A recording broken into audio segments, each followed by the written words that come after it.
Well, everybody, welcome to our first match here between Flontier and Yurashic. That's right. In the round of 32 for the Two Towns tournament. And we're here, Interjection and I, to cast for you today. You lovely people are in for a treat.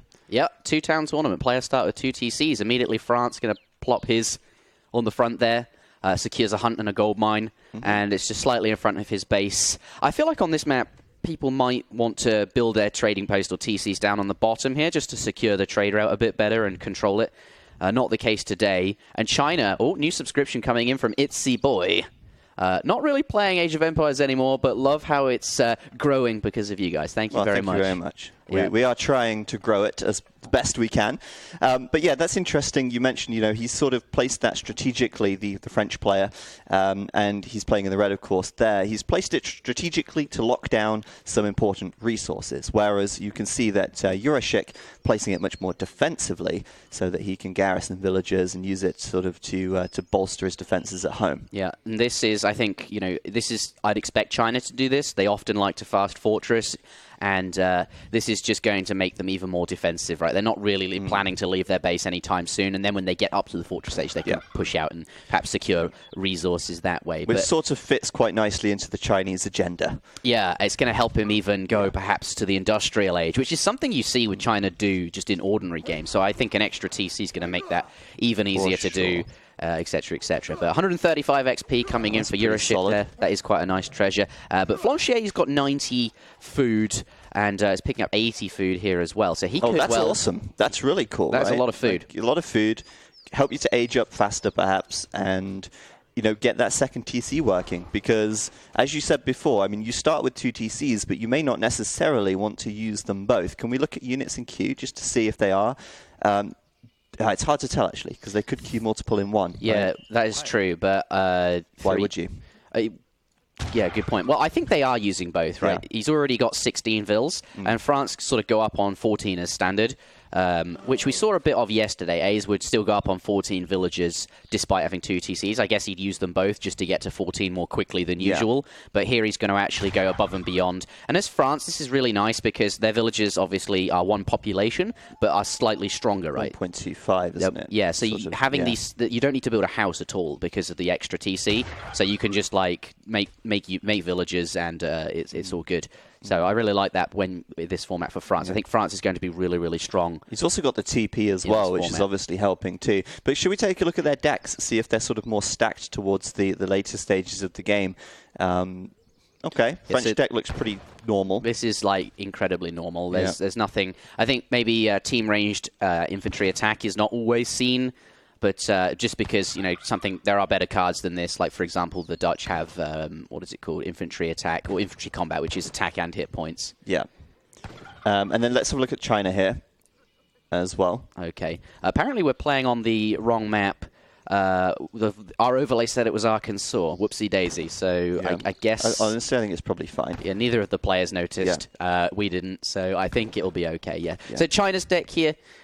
there's a few extra industrial age cards, but really nothing, I'd say, outside of the ordinary of just a normal China deck. Yeah. Interestingly, he doesn't... Oh, he does. Here it is. Northern Refugees. Yeah, that's in there. And it's actually slightly better for China than usual, because the extra TC means you get an additional villager that you wouldn't normally get. Yeah, that does make a lot of sense. And so at the moment... We've got our French player aging and our Chinese player still just sort of building up eco at the moment. Pulling ahead economically, of course, using 2 TCs working away while one of those TCs from the French player is being used to age. And Discern AoE was gifted a subscription by Robo. Discern, I've seen you in the GUA Discord. Discern is, I think, a bit of an Age of Empires 2 player, but checking AoE3 out recently. We've been talking about strategy and things like that. I've been helping him out. But thank you for subscribing, or congratulations, I suppose. Thank you, Robo. But Flontier will be up with the Quartermaster, 400 wood, and not going to go with any of the slightly altered politicians. We are on Smackdown patch after all. But his opponent, he's got quite a number of villages on here. 4 villages, I think, just to compensate for the fact that he did place that wonder a lot later and just needs to get it up quickly. So is it Flontier then?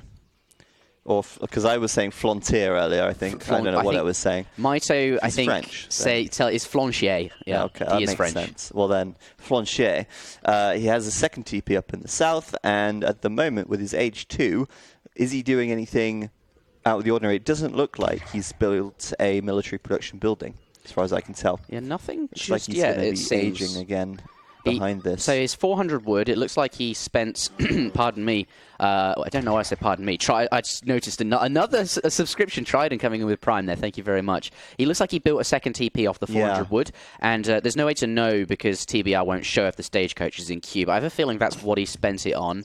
It looks like he did gather for a house as well. So, yeah, I think it's all eco right now. Yeah, and 4 vills coming in. I was expecting, say, 700 wood, and with that wood, he might drop down his military buildings and stuff like that. Yeah. But I guess against China? Yeah, right, exactly. He's probably identified that China's playing super passive, super defensive, and he's going to go for that fast fortress anyway. Yeah, just coming through to verify that now. He doesn't see anything unusual. All these vills on food, and he would have spotted this, what are they? Crates of food. Crates of food. Well, it was, yeah, he didn't get that. That was from the age up, right? Yeah, that was. Yeah. But he's nearly there already. I mean, he's got the food he needs. He's short on the coin. That's probably his next shipment coming in now. 34 villagers on food. That's insane. At what minute? The 6 minutes. There. Yeah, there's the 700 food. Gold. Yeah, pardon me, gold. Sorry. You have to forgive me. I always call it gold. Well, AoE3 players call it gold as well. That's fine. It's not like... I don't want to be, hung, drawn, and quartered for being an AoE2 blasphemer. Right. You never know. The only one you need to watch out for is the one Robo gets confused with, which is going up to feudal and castle. Oh, yeah, of course. And I say siege instead of artillery, too. Yeah, but that one's fine, right? Like, you know what that is. Yeah, of course. So H3 coming in now for our blue player. And it's interesting, they aged up at very different times up to age 2, but they're pretty much identical on their age 3 upgrade. Yeah. So the key difference is that Flontier, he went with 4 vills and basically collected all the resources he needed to get up to the fortress age, just skipped that 700 gold, whereas Yurashic has spent a lot longer in age 1. And then has managed to get 700 coin and go straight up to the Fortress Age there. Yes. So both players, clearly looking to do or be in the Fortress Age. And that makes sense. China's always going to do that. It's just where they like to play. That's where they're strong. And you don't really want to be matching that in the Colonial Age as France. I think most civs would like to follow them up. But the thing is, what he didn't do, and what you usually see happen, France or any civ will make cavalry or some units and try and harass the Chinese as much as they can, force those villagers into the TC, force the villagers off the Wonder. You can see that's going up there. Not with, usually you see 8 villagers, all 8 trying to build it to get it up as fast as you can. He's only doing it with like 2 or 1? Yeah, 1 or 2? Just the 2 there by the looks of it. But the difference is, France didn't make that pressure. Instead, they stayed age 2 and have just been really economically focused with that extra TC, TP, and of course 4 villager shipment. Yeah, this looks good for France already, to be honest. It's looking quite nice. We'll see how he continues on from here. Just for anyone interested, I Am Turk versus Digit is going to be starting on ESOC in just a second here. So if you do want to catch that match, if you're rooting for either of those players, you know what's going on there. But Yurashic here, British Embassy, and we're seeing his first banner army coming out as well. But still, from either player, it doesn't look like any military production buildings are up. No, but we do see 8 skirms as the first shipment from Flontier. Oh, no, there sorry, is a stable. He does have a stable. There it is. It's just trained 5 cuirassiers here, and now it's going to sort of come forward. It looks like he's also looking to get that final trading post. Before China's we passive. sort of continue, I wanted to mention that half of all the donations to ESOC, although these villagers are not looking too good, as he's got the Eastern medicine there, so they have got extra they are HP. Tanky. Yeah, there you go. Look at that. It's like great coats. It makes 217 hit points is quite a lot now, isn't it? So that's pretty good. That's solid. But I think the prize pool is currently there's $100 from ESOC, something $106 from Escape, which is the same as our show matches, and. Also, there was a $200 donation from Help Me How to Talk. Pardon me, I can't remember the name exactly, but that 100 of that will go to the prize pool. How to Talk, please help. That's it, and 100 of that will go to future ESOC events. So, this today and basically for the whole Grand Tour, ESOC are putting half of their donations towards more games. But here comes some meteor hammers. Oof. And the cuirassiers, which would be actually helpful for blocking this. Quite far away, but he does have 3 coming from a shipment. He's going to try and get them over here, but he's lost a few skirms. Yeah, and there's Meteor Hammer's probably going to take the fight there until the other cuirassiers come in. What have we got here? Two military production buildings on the front. It looks like he's building them quite far forward. Oh no, they're villages even. But behind this, he's actually got these redcoats, which is very nice. Yeah, that's from, by the looks of it, Intervention. Yeah, yep. And also a batch of them. The thing, you also get more export than usual because you have more villagers gathering than usual. So you can actually use the consulate more than usual and all of these things, right? So that's awesome. He's got a lot of redcoats there. I mean, that's like, what, 15, 20? Yeah, and they're really strong. Yeah. They're actually somewhere between an ordinary musketeer and a veteran musketeer. So they're actually very powerful redcoats. That is very good. And at the moment, he's still playing very defensively, sort of waiting for the French player to push into him, while Flontier has the stagecoach up and, you know, he's got the map control at the moment. So I'm just sort of wondering when the Chinese player is going to make his move. At the moment, he's very sort of passive. He's only just moving out now. Maybe he'll siege down that trading post in the south, but we'll see if Flontier comes over to contest it. Yeah, it looks like the units are going to move now. So I feel like we should talk about the matchup a little bit here. France versus China. I'd usually at this position in a normal game, I'd be on Team China here, just because they seem to get so many units out of nowhere. They have, of course, the really strong eco here because of the porcelain tower. Let's not forget, though, that is being matched by Stagecoach, but one of these has gone down. And here we go, units up in the top. This is nice. So we see, whilst he's sieging the TP, Flontier has decided, right, whilst you're down there and out of position, a bit like chess almost, he's moved his pieces in to take down this village. And he's actually not going to get the village. He's backing away right before he takes it down there. Yeah, these iron troops are very frightening. Yeah, and that's quite a scary army now from our blue player. It's very varied. He's got quite a good amount of anti-infantry. He's got those, anti-cavalry. He's got the iron troop. But yeah, that's, as you're quite rightly pointing out, a third town centre going up there at the top. Yeah, I actually really like that, because the game's kind of stalemated. Neither player wants to really, push in their agenda or take a fight or anything like that. So, in a game state like this where things are very even, just be a little bit greedy, drop down a TC and start slowly generating that eco that will get you ahead in the long game. Seems really nice. Yeah, and still, for the time being, our blue player playing very passively. Red sort of a bit wary, doesn't want to push in either. And it's like blue did get a decent trade taking out the TP. But red player should be pulling ahead with the shipments soon, because obviously those two TPs are still going. I don't know. Yeah, he's already got cavalry combat look. 5 Dragoons shipment too. He is ahead on shipments because they were on XP earlier, right? And he had all 3 of them. But now I expect they're on sort of wood or resources in general. Both players actually stacking quite a lot of resources here. We've got... no, he's just spent a load down. He had 1,000 gold and food. Let's take a look at units in queue. Yeah, 8 Dragoons there. So he's got a lot of Dragoons in queue, which is where he spent a lot of those resources from 2 stables here. And you look at this at the same time, our blue player's training the cavalry banner army. So there's going to be a lot more anti-cav on the map. And he's got his Manchu out as well. Oh, he has, yeah. That's a good point. So I like the fact that the Chinese army is just so varied. Yeah, they if you're covering all bases, really. The only thing he's not got at the moment is artillery. But, aside from that, he has got a little bit of everything, really. Yeah, and that's one of the great things about China, like the banner armies and the shipments, and of course the consulate. You just end up with like a 3 or 4 unit composition army. And in Age of Empires 3, generally, let's say, a 3-unit composition will generally be a 2-unit composition, just because you have, like, as you said, more bases covered. And China is one of the civs that does this really, really well. So, yeah, he's looking pretty good. Oh, but look, we do have the second cavalry upgrade now. That's really strong, actually. It's a colonial age shipment, but when you have so many cavalry... It's a lot of cav on the map for Flontier. Yeah, I'd really like to see an arsenal from him soon as well. It seems that it would be quite good now at this point. Get that cavalry cuirass and ranged cavalry caracol and start getting those upgrades in there. Just looking to come out down and harass the villagers, and this is his next chess move, so to speak. Yeah, it's interesting, though, because Euro's ahead in economic population, even with the recalculated, right? The French player with those Courrier de Bois still isn't ahead, even though they are more effective. And that third town centre, perhaps, from Euro paying off now as he moves across the map, looking to take an engagement here. We'll see what happens as the cuirassiers are going to engage on the front and see how this fight goes. This could determine the game. Yeah, I have a feeling this one will be quite even. He's tried to get the Iron troops back away from the cavalry. They're not very good against Cav. They're pretty good against everything else, though. And trying to get the Yurashics away from the melee mode muskets and, of course, the Manchu in the back there.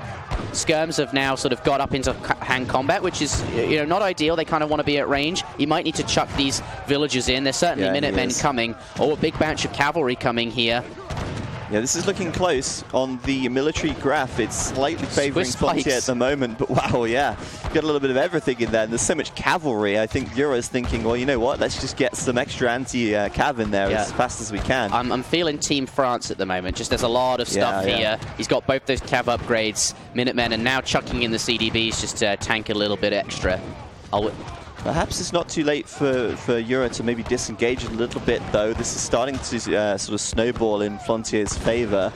French player now starting to overwhelm him, get the upper hand, push him right back. But Yura does come out on this with a huge eco advantage still, so it might not be too late to recover just a little bit as those Swiss pikemen get stuck in and realize that was a terrible, terrible idea. Let's get out. And he's going to be okay, I think, Yurashic, because he sent the Sagia herd card, which is delivered 4 Sagia to each village and town center. Food. And this is a card Maiso is a big fan of, because it just means China, they don't need, if they can't get the map control, they can sort of stay in their base. And with 3 TCs, he's going to be absolutely fine. Snape Snap's coming in with the resubscription there. Thank you very much. And as you can see, he's just happy to stand here and gather his resources at home. Yep. Tenar Cabusier coming in as well, padding his military numbers, and just like that, they're back at 50-50. Yeah, but he's got the, look at that eco. Exactly. It's like a 30 villager advantage at this point. And who knows what he could do with that. He could go up to industrial, perhaps. It looks like he might even be going towards that now, but he will get raided on the south here. Yeah, that's going to mitigate this economy a bit. These vills here, a little bit far away. That's the one resource he's struggling to get right. He's got all the food he needs at home, but no gold mines. In fact, I think this might be the last gold mine on the map, Zach.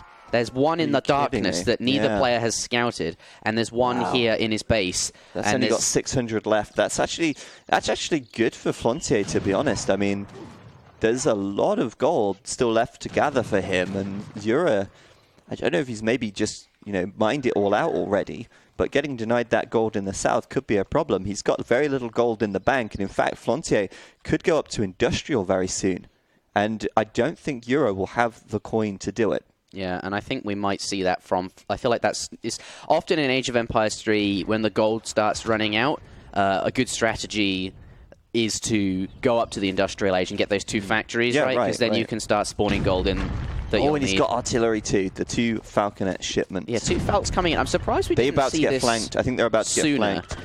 Oh, no, maybe not. Well, that's not good for him either, though. Look. No. And now he's going to have to come up here. The Falcons will be left down the bottom there. Looks like, though, Flontier is just going to disengage, saves his monastery for the time being, which was where he's getting the Swiss pikemen from. Yeah, but I think that's a bit risky, right? Like, he's investing that gold into Swiss pikes, and that might end up sort of throttling him a little bit here. But we'll see as he comes down. The Courier de Bois getting off the coin. Looks like we'll see another fight in a minute here, and those 2 Falcons could be quite good in this engagement. Yeah, they could be strong for sure. But going to get back on that gold mine here. Yeah, he's having to gather a lot of wood. He's now on berries on the top here. But Yurashic does have an insane amount of resources in the bank there. Look, he's got 3,000 food, 1,200 gold. He's just dropped, let's take a look at Age 4 Confucius Academy coming in. There you go. I think he maybe used the market a little bit. Does he have a market? Yeah, of course he has a market. He got the upgrades. But yeah, I don't know. Maybe you can use the market just a little bit if you've got 3,000 food in the bank. Yeah. When you've got 101 eco units working away, you're probably not too concerned about that. Yeah, and going into this late game, I'm feeling pretty good for China here. Yeah. They've got more eco, as we've been saying, but also the industrial age is going to give him access to more shipments and also old hand reforms, which changes the stats of his units by an incredible amount. It makes all these really cheap Chukanu and Quang pikemen, gain hit points 50%. Food cost, although they do get slightly more expensive, but it's very, very strong. And also, he can send, military with the gold running out. That's really handy. Yeah. So how does China outboom so hard? He actually added a 3rd town center much sooner. Yep. And of course, those northern refugees being a bit more effective in the early game, perhaps. And who knows, maybe Flontier had some idle time on his town centres. I mean, we can't really see that, but he did get ahead. He did get ahead. He is staying ahead. But they've both lost similar numbers of villages, given that CDBs are slightly better. Right. But I'm also favouring China because they have rice paddies, which, as we know, much cheaper. And they're more flexible, right? They're food and gold, whereas European civs in general, they don't have that flexibility. You either go for a plantation or a mill. You spend a lot more wood on it, and you don't have that flexibility, like you say. But it looks like Flontier is going to push in now. He sees that Age 4 upgrade coming in. He thinks perhaps now is the time to make a push before the upgrades come through. But they're in. Honoured Arquebusier and honoured. The cavalry upgrade as well. Was it the Iron Flail or the? Oh, the Meteor Hammer's being upgraded now. The Flail's already upgraded. Yeah. And, I mean, Red's just not pushing into the army. He's trying to take out these villages at the front, which is fine, getting him housed. But, of course, Yura can just wait just a little bit longer until he's got those upgrades, and then he can storm the front lines. Let's see how this goes.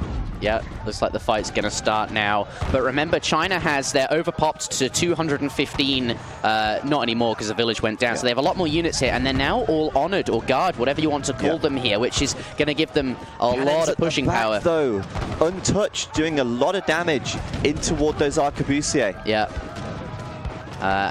And it looks like that it's working out quite well. Those two cannons at the back have been kept nice alive, and as you can see, dealing a lot of damage here. Yeah.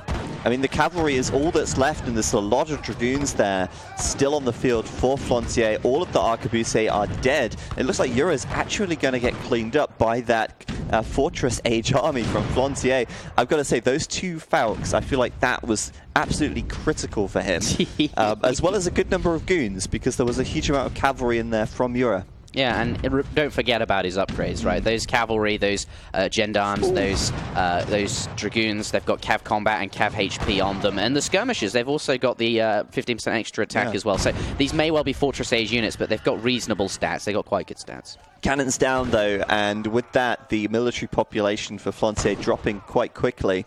Yura now getting those 21 pikemen in as well. So certainly the military population immediately jumping back in his favor, even after losing that fight in its entirety. He had no units left at the end of that battle, but he's bounced straight back again.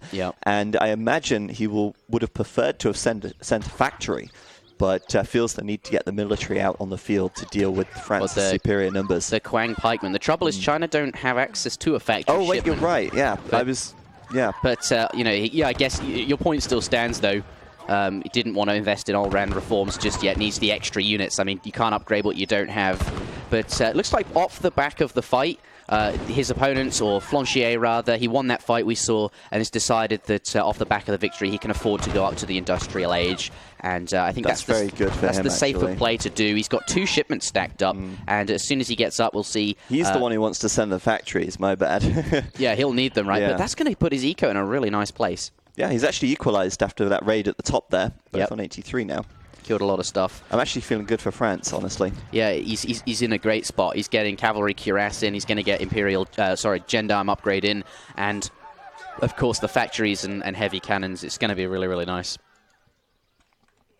Yeah, at the moment, Flontier looks like he's found that gold in the north, the coin in the north. He's going to mine that as well.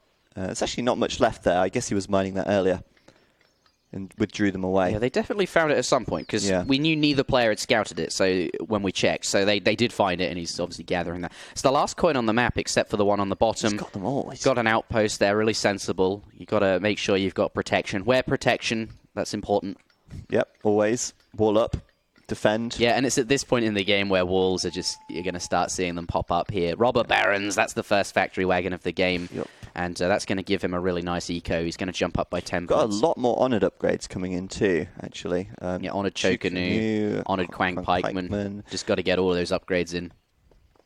Yeah, and China still seems to be playing defensively, still, even after reaching industrial, just waiting, trying to, I guess, get to a sort of situation where he feels comfortable. But look at that, 52 villages on wood. Look at it quickly as wood's going up. It's just like flowing in. It's flowing in. Yeah, he's looking to get the, I guess, a bunch of rice paddies down. But I do like France's position, especially with the second factory about to come out in a moment. Yeah, there it is.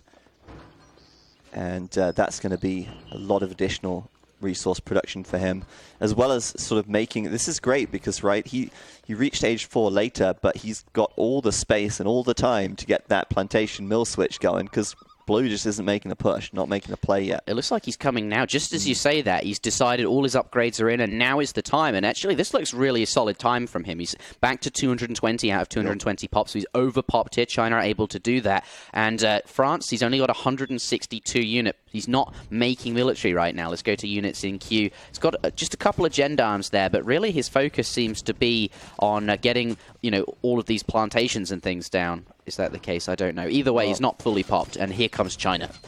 He's actually going to take this opportunity once again to push out. I think that's right. Jamaguria 444. Cheers. Thank you very much for the subscription. Jamaguira 444. Thank you very much. But yeah, Flontier going to go for a raid. I mean, he's done this every time. Look at these upgrades. It's stacked, isn't it? 900 HP, 46 siege attack, and 46 hand attack. Do you think he's got the cavalry? Insane. Oh, he doesn't. He's got long-range infantry hit points. Fair enough. But if he had hand attack there for the cavalry, he'd have all of the. He'd have maxed out gendarmes. That would be pretty sexy. And they're scary. But here comes the chess game again. As soon as you move your army one place, your opponent goes somewhere else. And straight onto the production buildings. These Quang pikes have got 60 siege each. He's just going to tear through these buildings very, very quickly. Oh, yeah, and here we go. Fighting now under the town centre. There's 2 Falcons in there as well. And the Falcons are going to make mincemeat of those weaker units at the back, or the light units at the back. He's going to have to really handle those Quang pikemen with the Falconets, focus them down, because they're doing heavy damage. I mean, you can see a lot of +7s because the gendarmes are killing them. They are a very low HP unit. Actually, though, the gendarmes are all very low on hit points. As you can see, the Quang pikemen have done a lot of damage, and now there's nothing left to stop the Chokanu from being absolutely shredded. Yep, absolutely right. And those gendarmes just having enough tankiness to see him through there. This is, again, going to be another cleanup by the looks of things from France. And even with pikemen, and a lot of pikemen, the cuirassiers do not care. They are so strong. And one of the reasons France is, you know, a great civ in the late game is because gendarmes, all of the stats, like their upgrades for the, you know, basically all their upgrades scale from their age 3 stats, whereas, say, a musketeer scales from its age 2 stats, right? But so many more pikemen coming in. A blue player with a lot of resources in the bank, just flooding units out now. And this could very well become a sort of tug of war, a war of attrition or something like this, as both players are continually producing units Old and Pan Reforms across the map. Is in, though. He's got that in. So now these have a respectable HP and attack. These, you know, these clinky papermen that fall over so easily, they're not so small anymore. And you can see just the cost effectiveness of China's army is once you have that upgrade in, he's able to just remass back up to 220 and continue pushing. And now it's really flipped in his favor. He's was on the back foot, was on the retreat, but after taking out those gendarmes, we see our French player with only 3 gendarmes now and not a huge amount of gold. I mean, he's going to struggle to keep the production going. Oh, wait, sorry, I'm looking at the wrong player. My bad. He does have plenty of gold, as a matter of fact. And it's very easy for him to get what he needs, right? He just switches the rice paddy to the correct resource, whereas our Flontier here, if he wants gold, he has to invest in a big, fat plantation. He's got 2 factories working away on gold, probably, as well. That's true. They're on food and gold. Coin, yeah. But at the Heavy moment, cannons, here we go. Pushing in. We'll see what those heavies can do. Yeah, they're going to be very, very effective against the infantry army. That's exactly what he needs, because it looks like China currently just going pure infantry, which is fine, right? Pikes and crossbows, they cover their own ground, but heavy cannons... Crow. Yeah, the Crow. And the Crow is really strong against artillery. 285 damage. I think it's going to get ran down, though. Quite undefended. Oh, no, gendarmes going back. He got afraid. He noped out of there when they saw the Quang pikemen. I tell you what, those Flying Crows have huge damage against buildings as well. It looks like those heavies are undefended, or at least going to be able to get those units onto them. And there you go. The first Flying Crow shooting at that, taking it down to half health. Should be firing But the gendarmes coming in from the side there, and the Quang pikemen are away. Is he going to get that down? He does get it down. Goes up with a puff of fireworks. Oh, wow. Yeah, the heavies are so good. Look at those pikemen flying away. But there's not a lot of supporting units here. I think he's going to be able to get them down. Yeah, I think so too. They're both getting low. One's down, second one's down. And with that, the red military count starting to sort of wane a little bit here. Down to 9 military population, only 3 cuirassiers. The hero gendarmes might take down this entire army before the reinforcements arrive. They're just flowing in, aren't they? And I think, France, he feels like he's on his last legs. He's just lost his forward base. He's just lost his town center and some production buildings. And China doesn't care. He's just flooding units across. And I think France is having a much harder time refielding those expensive units. 0 military to 74. It's going to take a while before France can get his next batch out. And meanwhile, China's already replenished his numbers and he's back at 116 military right there. That's insane. Really looks very good for China now. I don't see how Flontier will be able to keep up this military production. Maybe he needs more buildings, perhaps, but he's low on coin, and he's spending it down so quickly. 13 gendarmes in queue. You can tell he's low on coin. He's just sent his 1,000 coin shipment to kind of get that back up there. Oh no, the gendarmes being caught by the Quang pikemen. Which maybe not. Yeah, they tear through. They're just so good. Yeah, it's just insane for China at this point. It seems like it's really just a case that they can apply so much more pressure, so much more quickly. Just fielding their units like crazy. Taking out the TP line. They're raiding now a little bit on the top. They're pushing in through the middle. And he's got 4 TCs now. 1, 2, 3, 4. Why not? Because usually China can only get 3, but in this double towns format, the global build limit is increased by 1 rate. So just going to get all of them down. Let's switch on over to economic units because I kind of want to know what he's got there. 99 Vils, he's done it. And a CDB as well. 1 CDB. Must have found that in a treasure. Yeah, looks pretty tough for China right now. For France right now here. And we see the resignation coming in. But that was a really good game. A nice attempt from Flontier. But Yurashic does overpower him in the end. Yeah, really well done. Quite a back and forth game. Both players for quite some time in the early stages of the game, sort of unable to or unwilling to take an engagement. Sort of led it to go quite late. And then at that point, the Chinese player could just replenish his army so much more quickly, could very easily flood across the map, apply the pressure constantly. And as Flontier was saying in the chat there, gendarmes just too slow to train and probably a little bit too expensive to keep up as well. You can see China, they sort of eventually got ahead. They added in that extra TC, and just by the end of the game here, sitting on 91,000 resources gathered, actually slightly more than that, whereas opponent is, more at 74,000. So, Cav may take longer to train, but ultimately China's having, more population than usual and clearly more resources gathered. I think really that's what won him the game overall in the end there, that superior eco. But a nice game, and Yurashic does move through to the round of 16. The next